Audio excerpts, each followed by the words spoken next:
اصحابنا اصحاب الدايت اللي زي يجمعوا كده ما اقول لهم معلومه جديده ومعلومه جميله. ايه معلومتنا النهارده؟ عايزين نعرف النهارده انه اصح في الدايت. يا ترى ده اللي اصح ولا يا ترى ده اللي اصح؟ يا ترى العيش السن هو اللي اصح للدايت ولا العيش بتاعنا البلدي ابو رده ده هو اللي صح؟ تعالوا نشوف انه هو اللي اصح. تعالوا يلا كده اما نشوف السعرات الحراريه لكل رغيف فيهم. تعالوا الاول نبدا بالسن. عيش السن كل 100 جرام فيه بيساوي 360 سعر حراري. طب والعيش البلدي؟ العيش البلدي كل جرام فيه بيساوي 260 سعر حراري. اذا هنا الاصح هيبقى العيش البلدي. طيب بالنسبه للنشويات، تعال ما نشوف بالنسبه للنشويات.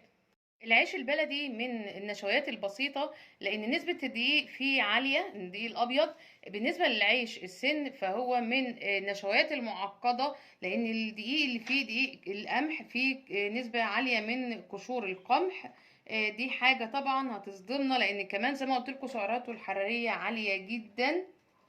قشور القمح اللي في العيش السن بتقلل من امتصاص المعادن وسعراتها عالية جدا. اذا هنا عندنا الأكذوبة ان العيش السن هو اللي افيد. لا طبعا للدايت مش العيش السن الافيد، هو العيش البلدي بتاعنا. دي معلومة جديدة جدا وسعراته الحرارية اقل بكتير من سعرات العيش السن.